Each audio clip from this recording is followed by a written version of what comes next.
천벌받을 요양원의 실체를 여러분은 얼마나 알고 계신가요? 부모님을 무작정 아무 요양병원에 모셨다가 피눈물 흘리는 자식들이 많습니다. 요양원에서 부모님이 돌아가시고 나서야 요양원에서 벌어지는 충격적인 실체를 알게 되는 경우도 부지기수입니다. 그때는 가슴치며 후회해봐야 돌이킬 수 있는 것이 아니지요. 물론 찾아보면 좋은 요양원도 있고 가슴 따뜻한 요양보호사님들도 계시겠지만 그 또한 아주 소수밖에 없다는 것에 많은 분들이 동의하실 거라 생각합니다. 참 안타까운 현실이지요. 나이가 들수록 환자 관리를 부실하게 해온 요양원, 요양병원의 소식이 이제 더 이상 남의 일처럼 들리지는 않습니다. 얼마 전 KBS 시사직격 채널에는 정신과 약을 먹여서 매일 강제로 재운 요양원, 그리고 충격적인 영양수액의 실체라는 제목의 영상이 게재됐는데요. 내용에 따르면 성남의 한 요양원은 노인들에게 수면 유도제를 비롯한 신경정신과 약을 다량으로 먹인 것으로 드러났습니다. 치매를 앓고 있는 진주 씨의 어머니는 요양원에서 약을 먹을 때는 늘 잠만 자며 몸 상태가 나빴다고 합니다. 진주 씨는 노인에게 약을 어떻게 이렇게 독하게 먹일 수가 있는지 이해가 되질 않는다며 이러한 점이 가장 화가 난다고 말했습니다. 어머니에게 약이 아니라 독을 먹인 것 같다며 충격이라고 분통을 터뜨렸습니다. 어머니가 먹고 있던 약은 무려 8가지였는데요. 제작진은 실제 치매에 필요한 약이 맞는지 전문의에게 자문을 구했습니다. 결과는 정말 충격적이었습니다. 내과 전문의는 전부 신경정신과 약이다. 환자를 재우기 위해서 처방하는 약이라고 설명했습니다. 그에 이어 이건 좀 심하다. 신경정신과 병력이 없는 환자에게 저런 약을 먹였다는 건 정말 이해되지 않는다고 덧붙였습니다. 자신도 어머니가 있는데 만약 우리 엄마한테 저 약이 한 알이라도 들어간 걸 알았다면 저는 가만히 안 있을 거다라며 분노할 정도였습니다. 전문의는 해당 약을 먹을 경우 간 기능이 나빠지는 등 심각한 부작용이 생길 수 있다고, 게다가 수면 유도제를 2종류나 쓰는 등 상식적으로 이해하기 힘든 처방을 했다고 지적했습니다. 노양원 전 직원은 어르신들 중 90%는 수면 유도제를 드신다고 봐야 한다고 폭로했습니다. 요양원은 의무적으로 최소 월 2회 전문의가 방문하는데요. 알아보니 이 촉탁이가 문제의 처방전을 썼다는 것이 드러났습니다. 뿐만 아니라 전문의 약품을 반입하여 노인들에게 수차례 영양수액을 맞게 했는데요. 많게는 1회 10만 원이 넘는 돈을 현금으로 받으며 이익까지 챙겼습니다. 요양원의 복지는 사라지고 돈벌이로 전락해버린 건데요. 충격적인 요양원의 실체는 이뿐만이 아닙니다. 부모님이나 가족분들을 요양원에 보낸 경험이 있으신 분들은 특히나 공감할 부분이라 생각합니다. 요양원에 계신 부모님을 보고 싶어 요양원에 찾아가면 이상하게 부모님이 잠만 자고 계시더라 하는 분들이 많으실 겁니다. 실제로 요양원에 찾아가면 그냥 멍하니 얘기도 못하시고 힘이 빠져서 누워 계신 경우가 다반수입니다. 입원한 노인들에게 정신과 약을 먹여 강제로 재우는 곳이 과연 한두 곳일까요? 실제로 요양원에서 먹던 약을 끊고 의사와 상담을 통해 처방전에서 뺄 약을 다 뺐더니 약을 줄인 것만으로도 어머니가 우리 아버지가 진짜 눈에 띄게 많이 좋아지셨다고 하는 경우가 많았습니다. 자식들이 모르면 그냥 당하는 겁니다. 오늘은 요양원의 실제 경험담을 전해드리겠습니다. 이런 일들이 많이 알려지고 공론화되어서 이런 일이 다시는 벌어지지 않았으면 좋겠습니다. 어느 구독자분의 사연입니다. 저의 어머니는 작년 12월에 치매 판정을 받고 김포에 있는 어느 재활요양원에 입소하였습니다. 비록 경도의 치매이지만 보호해 줄 사람이 아들인 저 하나밖에 없었으므로 집에서 혼자 계속 케어해 드리기에는 힘든 상황이었습니다. 저는 일 때문에 하루 종일 밖에 나가 있었기 때문에 어머니는 끼니도 제때 못 챙겨 드시고 약도 물론 못 챙겨 드셨습니다. 전화로 챙겨 드시라고 몇 끼마다 전화해도 쉽지 않았습니다. 시간이 갈수록 어머니 증상이 더욱 안 좋아지는 게 보였고 저 혼자 감당하기에는 너무도 힘든 상황이었습니다.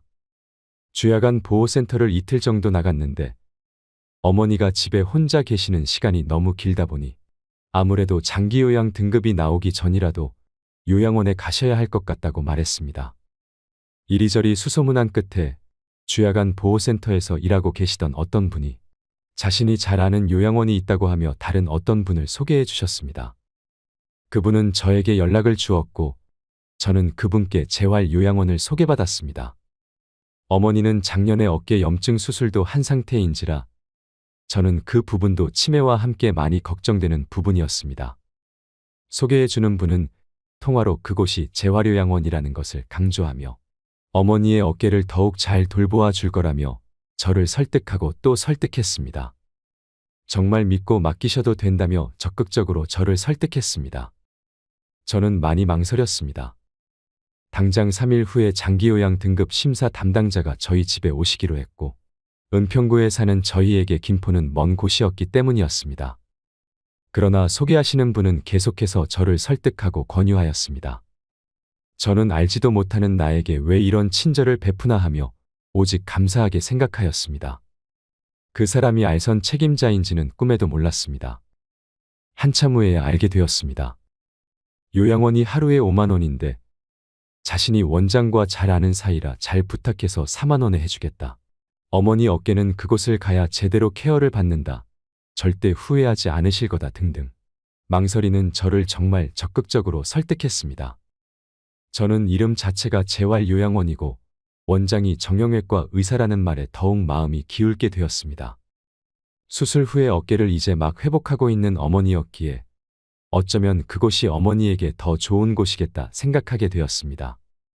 하지만 재활요양원 원장이 정형외과 의사가 아니고 원장 남편분이 정형외과 의사일 뿐이었습니다.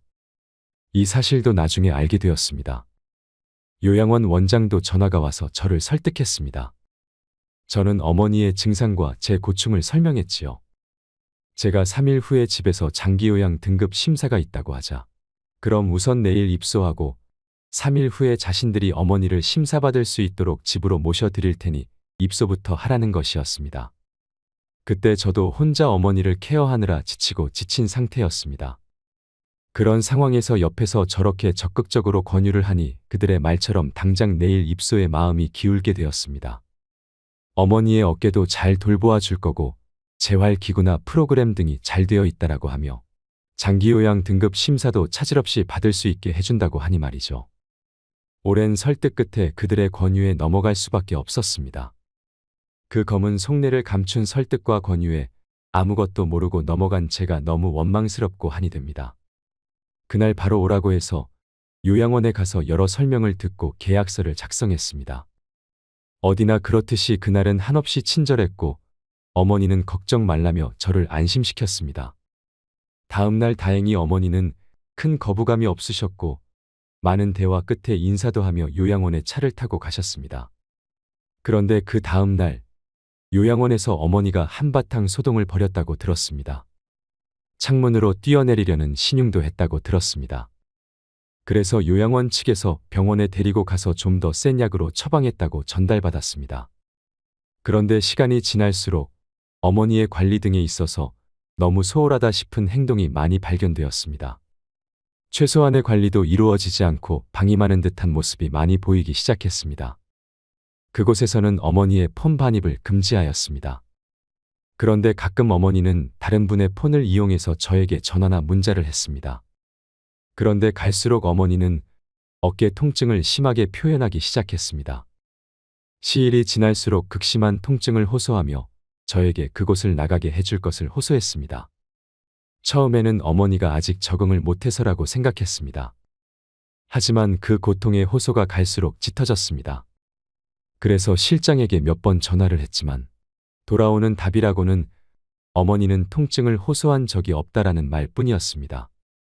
아프다고 하면 살펴볼게요, 병원에 데려갈게요 말만 하며 자기들은 어머니에게 생전 아프다는 말을 들은 적이 없다라는 것이었습니다. 저는 긴가민가 했습니다. 일단 심하진 않더라도 어머니가 어깨가 안 아플 리가 없습니다. 그리고 그곳에 간 큰 이유도 어머니의 어깨 회복을 위한 것이 있는데 왜 시간이 지날수록 더욱 통증이 심해지는지도 이해가 가지 않습니다. 누구 말을 믿어야 하나 싶었습니다. 하지만 어머니는 통화할 때마다 눈물을 흘리면서 너무 아프다고 호소를 했습니다. 그 호소는 제 가슴을 너무 아프게 했고요. 입소 초반에 어깨 염증 수술을 했으니 뜨거운 찜질을 하지 말아달라고 했고 그들은 제 앞에서 알겠다면서 기록을 했습니다. 하지만 알고 보니 어머니는 매일 뜨거운 찜질을 하고 있었습니다. 이것도 나중에 알게 된 사실입니다. 어머니는 어깨 염증 수술을 했기에 뜨거운 찜질을 하면 통증이 더욱 발생할 수 있습니다. 그리고 어머니께서 가져간 당뇨약과 어깨약이 떨어졌는데도 저에게 아무런 연락도 하지 않았고, 그렇다고 병원에 가서 약을 처방받은 것도 아니고 그대로 방치했습니다. 아주 기본적인 관리조차 이루어지지 않았고 방임한다는 것이 점점 드러났습니다. 어머니는 자신이 아무리 아프다고 해도 직원들이 진통제만 던져주며 이곳은 그런 거 치료해 주는 데가 아니다라는 말만 반복했다고 합니다. 너무도 차갑게 말하고 가끔은 자신에게 소리도 지른다면서 제발 좀 이곳에서 자신을 빼달라고 호소했습니다. 다른 환자의 폰으로 장문의 문자도 보내고 전화로 괴로움을 토해냈습니다. 어머니의 호소는 갈수록 심해지고 전화하면 실장은 아무 이상 없다고만 하고 원장한테 전화하면 받자마자 통화할 생각도 안 하고 실장을 바꿔주고 그곳에선 더 이상 어떠한 기대도 할 수 없다 생각해서 요양원 이동을 결심했습니다. 어머니에게서 그런 괴로움을 토로하는 문자를 받고 통화를 지속적으로 하게 되면 자식으로서 어떤 심정인지 모두들 이해하실 겁니다. 정말 가슴을 후벼 파고 며칠 동안 일도 손에 안 잡힙니다. 편안히 쉬시라고 보내드린 요양원인데 어째 신체 통증은 더욱 심해져가고 요양원에서는 괜찮다는 말만 하니 이동을 결심할 수밖에 없었습니다. 여러 요양원을 검색하고 그 중에 한 곳의 요양원 원장님과 통화를 정말 여러 번 했습니다.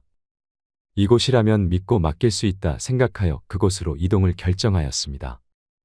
집에서도 비교적 가깝고 그곳에서는 어머니에 필요한 병원 외래 진료도 해준다 하였습니다.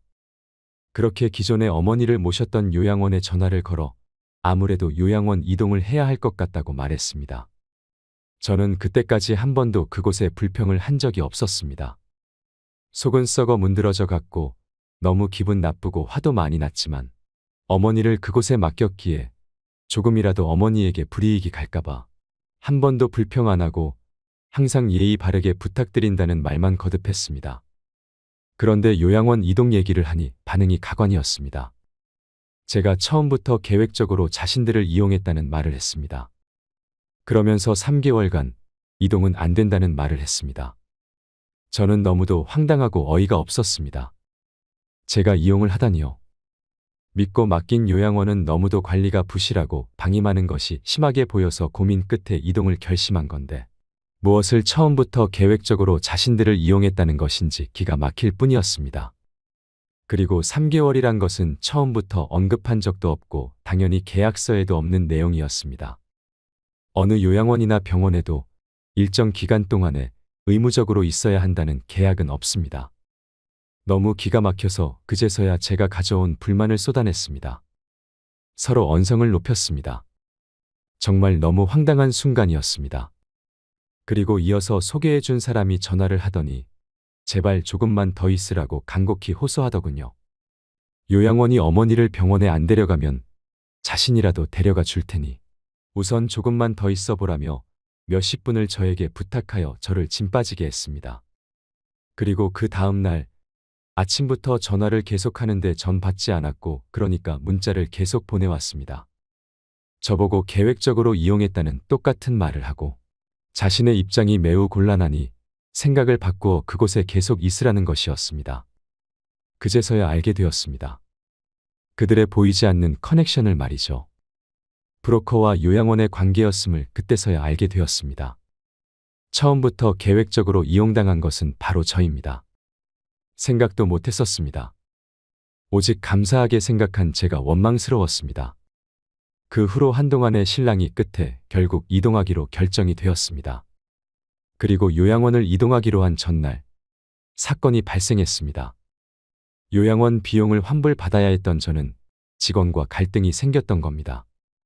저는 이미 한 달치 선납을 했고 제가 환불을 받아야 할 상황이었습니다. 그런데 그때까지도 그들은 자신들의 시간과 인력 낭비를 시켰다며 요양원 이동에 관해 기분 나쁜 표시를 저에게 했습니다. 그러더니 자신들이 어머니를 모시러 왔다 갔다 한 비용 등을 청구할 거라며 오히려 제가 돈을 더 내야 할 거라는 말을 했습니다. 저는 정말 어이가 없었습니다. 어르신 모시러 왔다 갔다 하는 것은 어느 요양원이라도 하는 것입니다. 그것에 따로 비용 청구는 없습니다. 그리고 3개월 이내에 나가는 것이기에 하루에 4만 원이 아닌 5만 원으로 계산할 거라는 말도 했습니다. 그런 3개월 계약은 정말 절대 없었습니다. 분명한 허위 청구였습니다. 너무 기가 막혀 문자로 대꾸도 못했습니다. 내일 가서 직접 말해야겠다는 생각으로 답변을 하지 않았습니다. 그런데 그날 어머니가 밤 12시에 3층 창문 밖으로 탈출을 시도하시다가 떨어지셨습니다. 옷을 다 챙겨 입으시고 짐을 챙겨 탈출을 시도하셨습니다. 경찰서에서 CCTV를 통해 그 장면을 보게 되었습니다. 5시간 내내 왔다 갔다 하며 탈출을 준비하셨습니다. 그렇게 나가고 싶어 하던 요양원을 이동하던 전날에 어머니는 그런 시도를 하셨습니다. 왜 어머니가 요양원 이동 전날에 그런 시도를 하셨는지 도무지 이해할 수가 없었습니다. 도대체 누가 왜 어떤 말을 어떤 식으로 어머니에게 전달했기에 70이 넘은 어르신이 그런 시도를 했는지 알 수가 없었습니다. 알고 싶습니다. 무슨 일이 있었던 건지 너무 알고 싶습니다. 새벽 1시 50분이 넘어서 인천 길병원 원무과로부터 연락을 받았습니다. 저는 바로 병원 응급실로 갔습니다. 요양원에서는 저한테 어떤 연락도 안 했습니다. 응급실에 가니 70대로 보이는 요양보호사 한 분만 계셨습니다. 요양원 실무진이 아닌 요양보호사 분만 말이죠.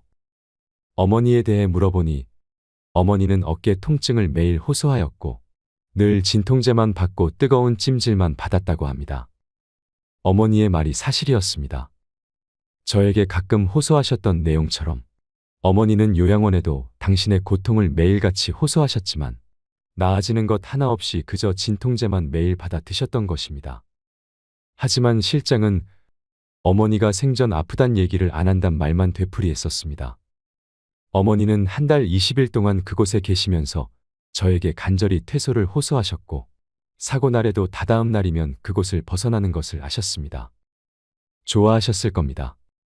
당신이 그토록 바라던 요양원을 나가는 날이었으니 말이죠. 그런데 그 새벽에 그런 말도 안 되는 일이 벌어졌습니다. 73세이십니다. 70평생을 고생만 하시면서 살아온 분이십니다. 편하게 사신 분이 아닙니다. 온갖 세상 풍파를 겪으며 지금껏 굳건히 버티며 살아오신 분이 그곳에서 그토록 힘들었어도 버티던 분이 다른 요양원으로 이동하기 전전날 3층에서 떨어지셨습니다. 병원의 지시를 따르고 면담을 하고 있던 와중에 요양원 직원이 보호소에 전화를 했고 저를 바꿔주었습니다. 요양원 복지사의 첫 마디는 괜찮죠였습니다. 저는 많이 안 좋으세요라고 대답했습니다. 그러자 이어지는 말이 어머니 여기 오고 이튿날 소동 피운 것 아시죠 하는 겁니다. 저는 너무도 놀라고 어이가 없었습니다. 너무도 당황스러워서 그 말을 지금 상황에서 왜 하냐고 했습니다. 저희도 힘들었으니 저희도 힘들었다는 거 얘기하는 거예요. 이것은 사실입니다. 한치의 거짓이 없는 사실입니다라고 뻔뻔하게 말하는데 기가 차서 눈물도 나오지 않았습니다. 이것이 그 상황에서 사람이 할 말인가요? 사람들 돌보는 일을 하는 사람이 할 말인가요? 그 상황에서 그런 말을 하는 자들이 어르신을 보살피는 요양원의 직원이라니요. 자기들 책임 면피를 하기 위해서 어떻게 그 위급한 상황에서 그런 말을 하는지 사람이 할 짓이 아니라 생각합니다. 악마처럼 느껴졌습니다. 사람이 위독한 상황에 책임 면피를 위해 처음부터 그런 말을 하다니요. 지금도 그 인간 같지 않은 말이 환청처럼 제 귓가에 들립니다. 사고 후 요양원 원장과 관리실장은 어떤 연락도 하지 않았습니다. 어느 누구에게도 죄송하다는 소리도 듣지 못했습니다. 응급실에 온 연로한 요양보호사 말고는 어떤 누구에게도 사고의 상황을 전혀 듣지 못했습니다. 그들은 그저 말을 맞추고 자신들 책임을 회피하기 위한 대책만 세우고 있었겠죠. 사고 후에 어머니의 짐들을 보내달라고 했습니다. 보내온 어머니의 짐들 속에서 꼬깃꼬깃 접혀진 종이를 발견했습니다. 저에게 5장의 편지, 가장 친한 동생분에게 보낸 한 장의 편지가 있었습니다. 달력을 찢어 쓴 글인데 만약 그들이 그 편지를 발견했다면 그들은 그것을 바로 버렸을 것입니다. 그 5장의 글 내용은 충격적이었습니다. 요약하면 어머니가 아프다고 할 때마다 요양원 원장은 어머니 보고 퇴원해서 좋은 곳에서 어깨 치료를 받으라고 했는데 아들이 퇴원을 안 시켜주니 어떡하냐며 퇴원이 불가능하다고 했답니다. 매번 어머니가 통증을 호소할 때마다 퇴원하고 싶으면 해라. 그런데 아들이 안 시켜줘서 못하는 거다라는 말을 수없이 어머니에게 했답니다. 약 2달간 그런 말을 반복해서 들으면서 어머니는 저에 대한 배신감과 서러움, 분노만 키워갔던 것입니다. 편지 5장에는 저에 대한 적개심과 배신감으로 가득했습니다. 저는 상상도 못했던 일이었습니다. 저에 대한 분노와 비난이 가득했습니다. 요양원의 말을 사실로 믿었을 거고 아들에게 버려졌다는 슬픔과 한이 얼마나 컸을까요? 2달 동안 그런 마음이 어머니를 이미 정신적인 죽음으로 몰아가고 있었던 겁니다. 다른 요양원으로 이동한다고 말한 저에게는 3개월 이내는 안 된다. 처음부터 계획적으로 자신들을 이용했나 등의 말을 하더니 어머니에게는 아들 때문에 퇴원을 못하고 있는 거다라는 말로 자신들의 살이 사욕만 채우고 있었습니다. 그렇게 돈이 좋으면 관리라도 제대로 하면서 붙들고 있어야 하는데 관리도 제대로 안 하면서요. 그 글을 읽고 너무 힘들었습니다. 지금도 이토록 힘든데 이 고통에서 앞으로 어떻게 벗어날지 모르겠습니다. 나쁜 사람들의 세뇌 때문에 어머니는 정신적으로 가장 피폐하고 좌절하는 상태까지 이르게 되었고 이동 전날에 어떤 말을 듣고 모든 희망의 끈을 놓게 되신 것입니다. 더욱 기가 막힌 것은 어머니가 요양원에 남긴 글입니다. 경찰서에서 보게 되었는데 그 글에는 아들에게 모든 돈을 꼭 받아내라. 아들이 돈을 내지 않은 게 잘못이니 돈을 반드시 받아내라라는 내용이 반복되어 있었습니다. 그날 낮에 저에게 돈을 더 내야 할 거라며 허위 청구를 했는데 그 말을 어머니에게도 했던 것입니다. 어머니는 아들이 자신을 이곳에 버려놓고 돈도 안 내고 있구나 하며 엄청난 충격을 받았을 겁니다. 자신이 그곳에 민폐를 끼치고 있구나 생각하셨을 겁니다. 그리고 요양원 이동에 대해 어떤 말을 어떤 식으로 들었는지 모릅니다. 그들은 거짓된 말로 어머니를 돌아가시게 한 겁니다. 1달 동안 병원 중환자실에 계시면서 두개골 파열에 의한 뇌출혈 수술 등 여러 곳에 골절 수술 등을 하셨습니다. 반원수 상태로 1달 동안 계시다가 요양병원으로 옮기라는 의사 선생님의 권유에 의해 요양병원으로 옮기게 되었습니다. 그리고 병원을 옮긴 그날 밤에 운명하셨습니다. 어르신을 살리기 위해 존재하는 요양원에서 어머니는 괴로워만 하시다가 숨을 거두시게 되었습니다. 그들은 지금도 거짓 증언을 하며 책임 회피를 하고 있습니다. 조작할 수 있는 것들은 이미 다 조작했을 것입니다. 요양원의 존재 이유는 아픈 어르신을 케어하기 위한 것입니다. 노인 치매 환자를 24시간 관리하는 공간입니다. 그것이 국가에서 지원을 하는 요양원의 존재 이유입니다. 바깥에서 생활이 어렵기에 건강보험공단에서 심사를 통해 장기 요양 등급을 받고 안전하게 살아가기 위해 요양원에 모시는 것입니다. 그래야 치매 노인분들의 가족들이 안심하고 믿고 맡긴 후 자신들의 생활을 할 수 있는 것입니다. 요양원 이동한다고 저에게까지 과격하게 반응한 사람들인데 어머니에게는 오죽했을까요? 그들이 상처되는 말을 어머니에게 툭툭 던졌다면 어머니는 심한 좌절을 겪었을 것입니다. 그토록 굳건히 오랜 인생을 살아오신 분이 그 요양원을 나가기 전에 그런 일을 벌이다니. 설사 그런 것을 다 차치하더라도 요양원의 업무는 환자 밀착 관리입니다. 경찰서에서 5시간의 분량의 CCTV를 봤는데 저녁에 요양보호사가 아주 잠시 다녀간 것이 전부입니다. 새벽 12시까지 주무시지 않고 왔다 갔다 하며 탈출 준비를 하시는데 그 어느 누구도 발견한 사람이 없습니다. 손해사정사와 김포시청에서 요양원을 다녀가 조사를 했는데 그 사고날 자신들은 아무 말도 한 게 없고 아들이 어머니에게 요양원 이동 사실을 전달했다고 진술했다고 합니다. 그 말을 듣고 더더욱 분노가 차올랐습니다. 숨길 것이 없다면 왜 거짓말을 할까요? 절대 있어서도 안 되었고 앞으로도 있어서는 안 될 일입니다. 요양원은 사각지대입니다. 대부분 아픈 어르신들이라 그곳에서 어떤 일이 일어나도 가족들은 알 수가 없습니다. 여기까지 요양원의 충격적인 실태에 대해 고발하는 사연이었습니다. 우리나라는 세계에서 가장 빠른 속도로 고령화되고 있습니다. 많은 노인이 집이 아닌 요양원에서 지내다가 생을 마감하기도 하죠. 사회가 지정한 돌봄 전문가인 요양보호사가 가족을 대신해 노인을 돌보는데 중요한 역할을 해주어야 하지만 현실은 그렇지 않습니다. 심심하면 터지는 요양원의 추악한 행동들과 사회적 약자가 된 노인들의 학대 등 듣기만 해도 두렵고 화가 나는 행동들이 뉴스나 신문 등의 매체를 통해 자주 밝혀지죠. 보통의 요양병원은 생각보다 열악하다는 사실을 아셔야 됩니다. 대학병원이나 종합병원처럼 모든 게 풍족하지 않습니다. 요양병원에 입원하시는 분이나 보호자분들은 이것을 꼭 인지하셔야 합니다. 환자에 대해 정말 잘 모르고 대충 일하는 사람들도 많습니다. 1년이 지나도록 환자 상태를 제대로 알지 못하는 직원들을 볼 때면 어떻게 저럴 수 있지라는 생각이 들 만큼 한심스러운 광경이라는 생각이 듭니다. 의외로 정말 많습니다. 헌신적인 분도 있지만 소수에 지나지 않습니다. 동생이 요양병원의 치료사로 근무해서 매번 요양병원 실태를 적나라하게 듣는데 6개월 동안은 병실 갈 때마다 어르신들의 처참한 모습에 눈물이 나서 너무 힘들었다고 합니다. 멀쩡하게 들어왔던 분들도 한두 달 지나면 시름시름 기력이 없어지고 그러다 어느 날 올라가 보면 침상이 치워진 모습을 목격했다고 합니다. 간병인들이 거의 조선족이나 중국인이라 말도 안 통해서 막 윽박 지르고 잘 씻기지도 않아 몸에 각질이 엄청나고 기저귀는 하루 한두 번 가는지 똥오줌 범벅으로 말라있고 또 음식을 많이 주지 않아서 어르신들이 배고프다, 집에 가고 싶다고 제 동생을 보면 그렇게 하소연한다고 합니다. 그 말을 들으니 저도 눈물이 났습니다. 어쩌다 가족들이 면회 오면 그날은 간병인들이 긴급으로 손톱 깎이고 닦이느라고 비상이라고 하는데 그런 참상을 가족들은 알 길이 없지요.